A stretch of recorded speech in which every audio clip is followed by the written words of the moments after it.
Meanwhile, at the American Hunters Association, a man and a woman stood before a powerful-looking hunter, apologizing. But he waved them off coldly. "I didn't call you here to hear apologies," he said. "I want to know how this happened." According to Sellner's recent analysis, Hunter Jin-Woo had been classified as one of the kings. This was no small claim, and the man seated before them couldn't believe what he was hearing. He demanded clarification. Mrs. Sellner, standing with calm confidence, explained further. "When someone awakens," she said, "they connect to a power from the other side. That connection creates a visible energy flow, something I can see." She continued, "Some awakened ones shine brightly, almost like diamonds. I call them kings. But Jin-Woo, he's different. When I looked into his eyes, I didn't see light. I saw darkness." The man blinked in confusion. "Are you saying he's evil?" Sellner shook her head. "I'm not speaking about good or evil. This isn't about his nature. It's about where his power comes from." She explained that unlike most awakened beings who draw power from external sources, Jin-Woo doesn't rely on those channels. Instead, he draws from within, tapping into an endless reservoir of energy inside himself. "In other words," she said, "his power is infinite." Those words made the seated man rise to his feet. "Good work," he told her. Then to the others he added, "We're going down to the 24th basement floor." Another man followed, asking where they were headed. The first man replied, "To see something that's been waiting for years." As the elevator descended, they discussed alternatives. "If Sellner can't help us," one man said, "then we'll need another way."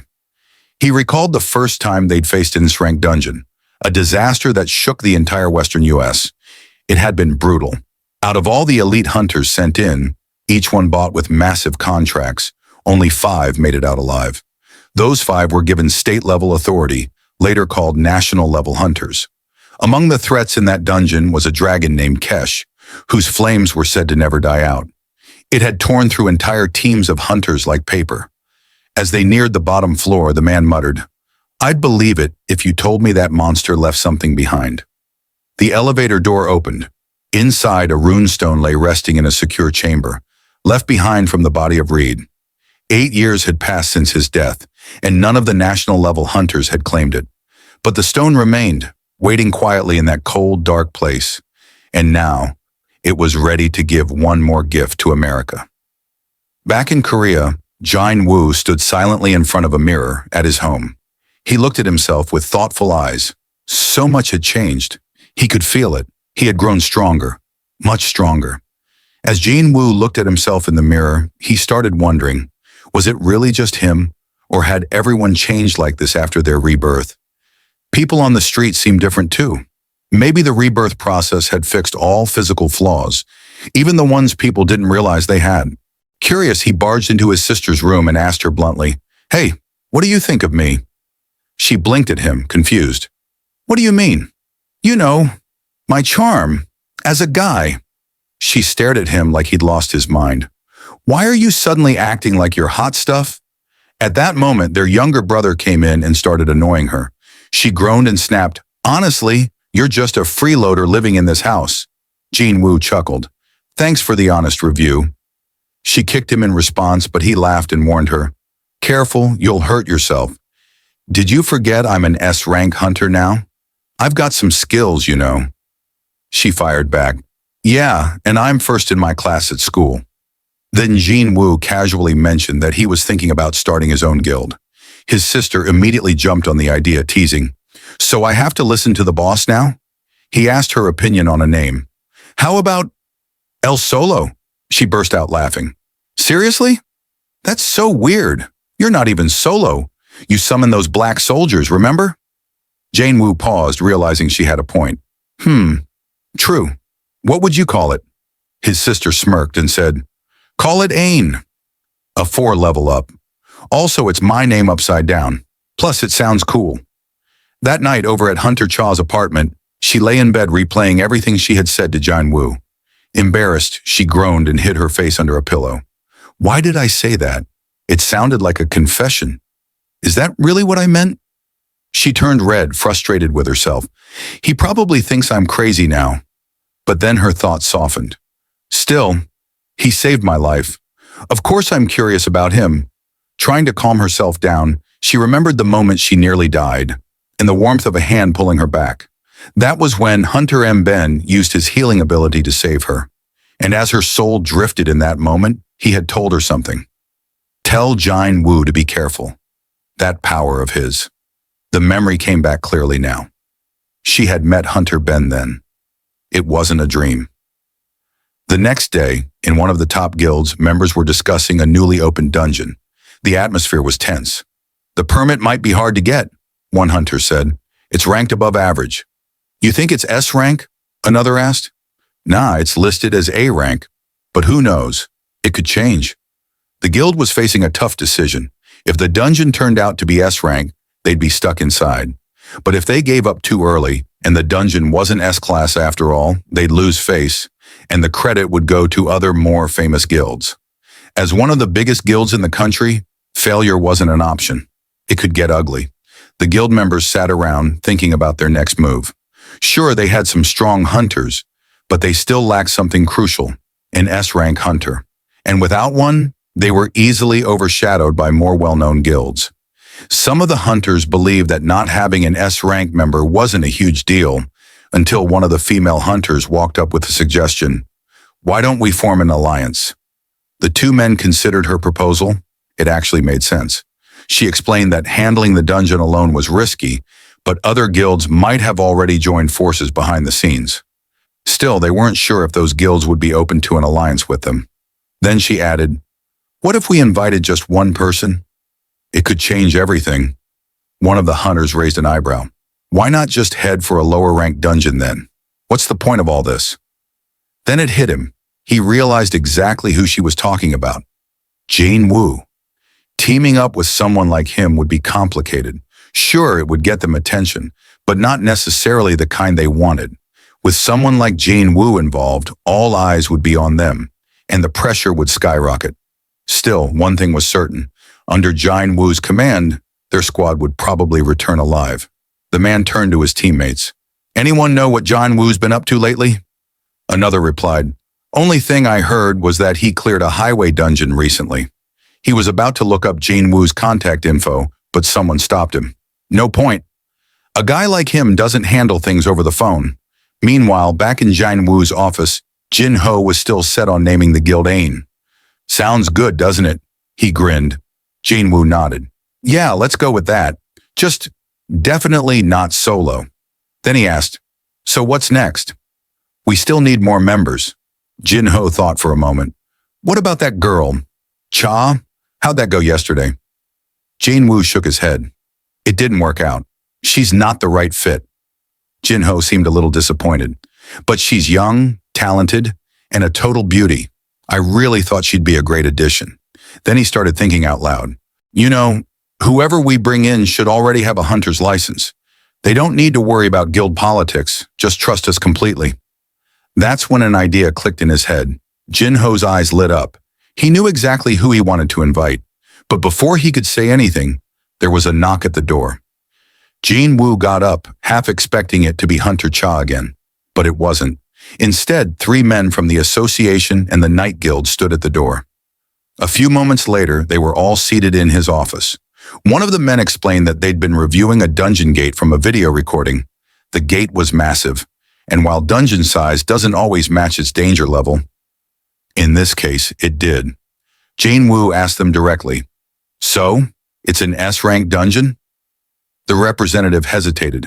Not confirmed yet, but this is the biggest dungeon ever recorded in Busan's territory, and the association already rejected the guild's application to raid it, because they don't have an S-rank hunter. That's when they made their offer. We want you to join the raid. If you do, we'll give you 20% of the profit. That's double the usual 10% cut. But Jin-Woo didn't even flinch. Make it 50-50. They were stunned. One of them tried to negotiate. How about 40 to 60? But Jin-Woo wasn't budging. No bargaining. I'll only do it if I'm accepted as a full member of the raid team. We've already decided on a guild name. We're not just guests anymore. The man from the Night Guild sat back, realizing Jin-Woo wasn't someone they could push around. He offered one last statement. You'll take command then? Jin-Woo smiled slightly. Count on it. The hunter warned them that the dungeon had already been open for a while. They needed to move quickly. The raid was scheduled for the next morning. Jin-Woo replied calmly, "I already have plans tonight. Let's meet tomorrow." As he said this, he subtly tied a shadow to the man's leg as insurance, making sure he could track them. "Don't worry, I won't be late." But just then, the man looked down, puzzled. "Weird. I could have sworn your shadow just moved." Before Jin-Woo could answer, his phone buzzed. He looked at the screen and saw an unexpected caller. "Sorry, guys, I need to take this." "Wait here," he said, stepping outside. As he answered, he heard a familiar voice. His mom. He was surprised. "You got your own phone?" She laughed. "I wanted to hear your voice right away." He smiled and reassured her. "You're not interrupting anything important." He stood near the entrance of his building, and while talking, he thought about asking his mom to go out to dinner together tonight. But even as he spoke to her, he was waiting on another call from someone else. The next morning, near the massive gate in Busan, the streets were swarming with hunters, all dressed in flashy armor. One of the hunters from the previous day checked his phone. It was already 11 a.m. They were supposed to move out in 5 minutes. He had barely convinced Jin-Woo to join, and really hoped he wouldn't be late. Elsewhere in another city, Jin-Ho stood outside his house, looking at the gloomy weather. He wondered if his sister had taken an umbrella. Then he realized it was time to leave. He put on a confident smile and prepared to use his charm and social skills. He had work to do. At the same time, far from the gate, 3 high school students were walking down the school hallway, grumbling about having to help the art teacher. They were supposed to bring in some statues from one of the unused classrooms. "How many statues are we supposed to move?" one asked. "6, another replied, "and they're all in this room." A third student groaned. "Even if we carry 2 each, we'll still have to go back and forth." When they opened the door to the classroom, they were met with dust, cobwebs, and grime. The place hadn't been cleaned in ages. As they stepped in, they noticed the statues weren't damaged or worn. They looked almost untouched. But then, something strange caught one of the students' eyes. "Hey, what's that?" At the back of the room, a gate had appeared out of nowhere. Another student walked up to it. "Relax. The gate's still closed. Hunters are the only ones who can go through these things, and no one's supposed to come out for at least a week." But the third student whispered nervously, "Didn't they say no one was supposed to be in this building?" Suddenly, a massive green hand shot out of the gate, grabbing one of the boys by the head and lifting him off the ground. "Help me!" the boy screamed. His friends froze in horror as an enormous orc stepped through the gate. Within minutes, the classroom was silent. Every student lay dead on the floor. A supreme orc emerged, towering and brutal. This creature wasn't just strong, it had hunting instincts far beyond human comprehension. Further, though it lacked intelligence, its skill and savagery made it a top predator. The stench of blood and flesh stirred something deep inside it, but it held back. This was only the beginning. These orcs were scouts, meant to observe and prepare, not slaughter. Somewhere nearby, hidden in the shadows, a hunter who had been tracking movements for weeks stood still. He didn't need to search. His instincts told him his prey had arrived. The dungeon stretched before them, its structure resembling something ancient, like a citadel, imposing and foreboding. One of the orcs, a brute of immense power, growled that it was time to begin the hunt. The other orcs should call for their brethren to join the attack. His plan was simple: eliminate the humans and seize the fortress, then begin the real hunt. But first, he would clear the path ahead. As he walked down the corridor, he saw a group of students at the end. One student turned and noticed the massive creature approaching. She froze, her mind racing to understand what it was. But before anyone could react, the supreme orc attacked, mowing down the nearest students. Meanwhile, Jin-Woo stood in front of the gate, observing it with a mix of awe and caution. The gate seemed even more monstrous in person than it had appeared in the video. He noticed a collection team on the right and an extraction team on the left. Among the attackers were 38 ranked hunters and 20 A-rank hunters, plus a significant number of B-rank hunters. No surprise, given that this guild was known for having a large number of A-rank hunters. Suddenly, a commotion broke out as several hunters began approaching Jin-Woo, asking questions. They were all curious about how he had summoned the Dark Warriors. "Is it magic? Summoning magic?" they asked in rapid-fire succession. Jin-Woo was overwhelmed by their questions and couldn't respond to all of them at once. Before the situation could get out of hand, A woman stepped forward, telling the others to calm down. "Don't you see you're bothering him with all your questions?" she scolded. She introduced herself as Yang Rim, the head healer from the elite attack squad of the Knights Guild. She believed that, as two of the most responsible people there, Jin-Woo and she should work together. Jin-Woo turned around to address the hunter he had spoken to earlier in his office. The man stepped forward and began explaining that the raid would be led by him, not Jin-Woo. There was a brief moment of confusion as the hunters questioned why this was the case. "Why not Jin-Woo?" one of them asked. "Isn't he supposed to lead?" The leader responded calmly. "Jin-Woo will ensure our safety, but we need someone to lead this raid. He'll have our backs." But the hunters didn't seem pleased. "Do you really think we're so weak that we need someone to protect us?" one of them asked angrily. Another hunter challenged Jin-Woo's leadership, suggesting that their guild had strong members capable of handling things on their own. The leader, attempting to ease the tension, said, "It's not about weakness. It's about working together to ensure success." Jin-Woo nodded in agreement. He saw the leader's point, but also recognized the underlying pride of the hunters. When the time came, the leader signaled that it was time to begin, and the raid started. At the same time, the Hunters Association received an urgent call. A girl from the school was on the line, frantic and scared. "There are monsters in our school. The dungeon's open," she cried. The dispatcher at the association quickly calmed her. "Stay calm. Help is on the way." The girl, hiding in a restroom with a friend, explained that her friend was already dead. The dispatcher reassured her, asking how many monsters were nearby. The girl couldn't say for sure. Then the line went silent, and the dispatcher heard screams. The girl's voice shook as she said, "I'm going to die." "Don't panic. The hunters are on their way. You're not alone," the dispatcher urged. The girl was quiet for a moment, then described the monsters. "They have a human-like body and green skin," she said, suddenly recalling. "They're orcs, I think. I've seen them on TV." As she spoke, the orc in question had already entered the restroom, its massive gray form looming over her. The orc continued to move toward the student hiding in the restroom. Suddenly, a loud scream echoed through the communication line, and the connection was abruptly cut off. The dispatcher, still on the line, yelled for the girl to escape as quickly as possible. She could smell blood. The last thing they heard was the girl screaming for help as her phone fell to the ground. Meanwhile, the students who had managed to escape the school were horrified by the scene. Blood was splattered across the walls, and the chaos outside was just as bad. Panic set in as they began to run, but one student stopped, asking her friend to wait. Her friend was still at the school. "The hunters will take care of it," he said urgently. "We need to get out of here now." They barely managed to escape a different floor before an orc appeared, declaring that the hunt wasn't over. There were still many hiding upstairs, and the orcs planned to clear every floor, killing everyone in sight. On the floor above, some students had barricaded themselves in a classroom. Armed with whatever they could find, school chairs, mops, they prepared for a fight, but their barricade didn't stand a chance. The door flew open, and a massive orc, drenched in blood, stood before them. One student tried to flee, but the orc, sensing another hiding behind the wall, swung his massive axe, smashing through the barrier and sealing the student's fate. At the same time, Jin-Woo's sister, trapped in a corner of a classroom, squeezed her eyes shut, hoping her brother would come and save her. The fear was overwhelming. Then a voice shouted, "No!" One of the girls, though not a ranked hunter, spoke up, trying to keep calm. "Stay calm, I can help." Jin-Woo's sister turned, recognizing the strong magic emanating from the girl. The orc, looming over them, ready to strike, stopped in its tracks.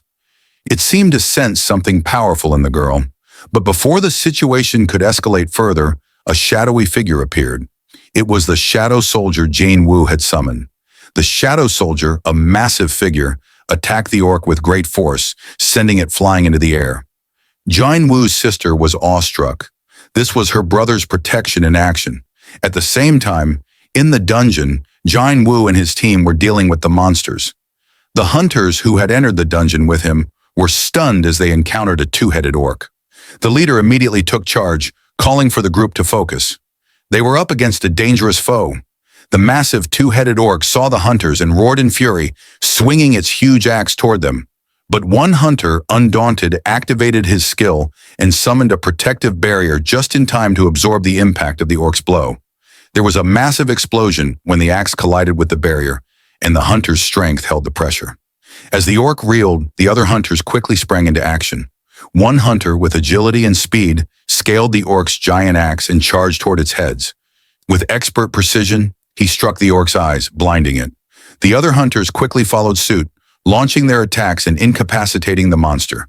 Then the mages behind the hunters unleashed their spells, a massive lightning bolt and a barrage of fire spells. The two-headed orc collapsed, defeated. However, the leader knew this raid wasn't over yet. This dungeon was full of surprises, and things weren't going to be easy. The leader turned to Jin-Woo. "Do you know what we're truly up against here?" he asked. Jin-Woo, unwavering, replied calmly, "Their Graveguard. If this was a normal dungeon boss, it would have been over by now." There were no issues at first, but the moment a two-headed ogre appeared at the entrance, it became clear. This place was filled with the undead. As soon as the hunters remembered this, the undead showed up, making everyone nervous. They immediately began asking their leader what to do. Should they fight or stay back?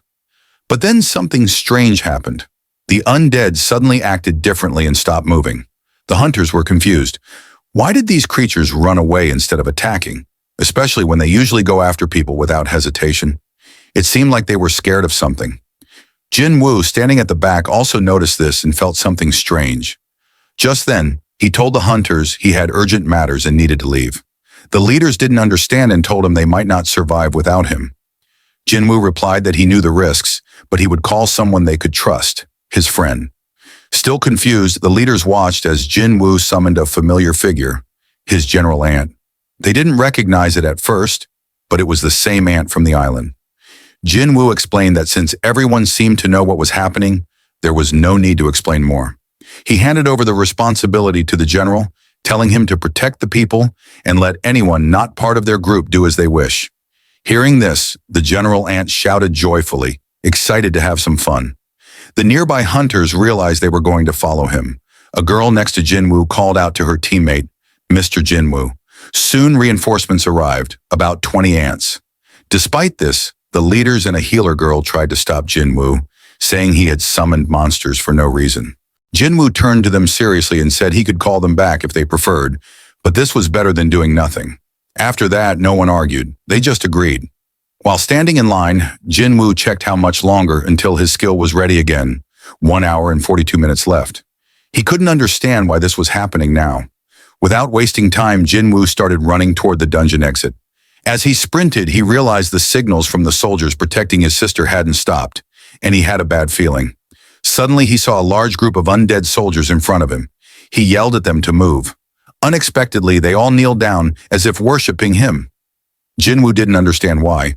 Maybe it was because of his necromancer powers, but he had no time to think. He quickly summoned his dragon, Kaisel, who appeared beneath him. Jin-Woo climbed on, and as he flew out of the dungeon, he immediately headed toward his sister. Everyone watching from the portal was surprised to see him flying away on his dragon. Jin-Woo told the dragon to use all its power to reach his sister faster. Then he activated a skill that boosted all Shadow Soldiers' power by 50%. Meanwhile, the orcs guarding his sister were fighting other orcs that had attacked. It was an intense battle. The green orcs lost, and the disciples watching were amazed as the powerful shadow orcs defeated the regular ones. They realized the monsters were actually protecting one of the female disciples, Jin-Woo's sister. She stood behind one of the shadow orcs and asked if her brother had arrived. The orc stopped her and pointed his thumb toward the window, signaling he was on his way. At that moment, the final barrier inside the building broke. An orc sitting on a throne listened to one of his followers, who said that now, the leader of the Red Knife tribe, Grat, could not be stopped. But another orc warned Grat that some orcs were helping humans. 3 of them were even at the school. This made Grat furious. For him, the strongest warriors being soft was unacceptable. So he picked up his giant axe, determined to deal with it personally. It was time for a massacre.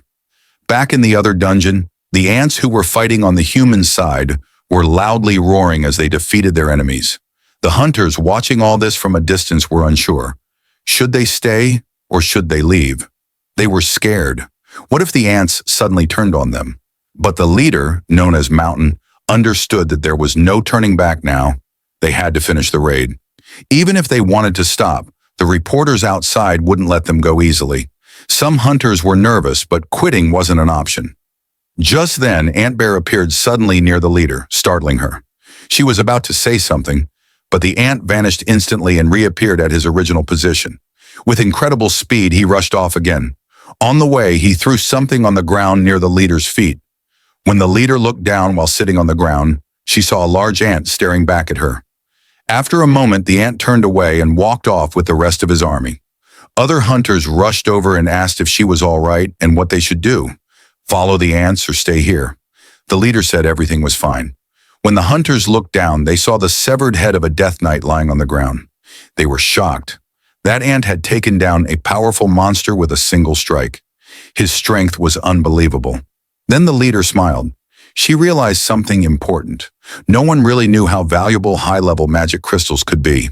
That meant they couldn't leave just yet. Looking up, she saw all the hunters heading toward where the ants had gone. Meanwhile, at the school, a new fight had broken out between the orcs and those inside. A female orc named Grower appeared, standing behind her fellow orcs. Her guardian orcs stood with her, all shouting her name. Grower! Grower began to boast that her body was covered in tattoos, each one representing a battle she had won and how many enemies she had defeated.